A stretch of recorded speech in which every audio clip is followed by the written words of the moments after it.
quand on se fait tromper, la chose qui fait le plus mal, c'est comment la personne que j'aime le plus a pu me faire ça. Comment cette personne-là, je lui ai donné tout ce que je peux lui donner et elle m'a trompé de la pire des manières. Et c'est ça qui fait mal.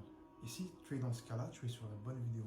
La tromperie, c'est une chose qui est très dure à accepter. C'est une chose qui est très très dure. Mais est-ce que c'est toi qui a été trompé, ou est-ce que c'est la personne qui t'a trompé? C'est ça qu'il faut voir en fait. Et en général, quand tu vas te faire tromper, ce qui va arriver, c'est beaucoup de remise en question. Une perte de confiance en soi, une perte d'estime de soi. Surtout si tu es dépendant affectif. Tu vas beaucoup culpabiliser.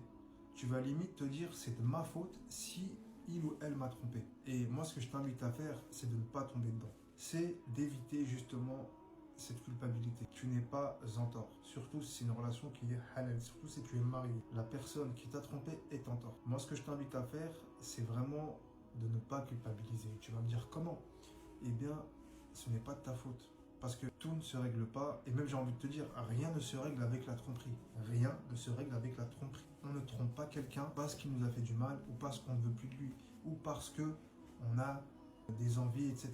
Non, tu ne trompes pas quelqu'un. Moi, ce que je t'invite à faire, c'est de te remettre à Allah, de faire un travail sur toi, parce que si tu acceptes la tromperie, c'est que tu n'as pas fixé des limites saines. Et c'est en fixant des limites saines que tu avanceras dans ta vie et dans tes relations amoureuses.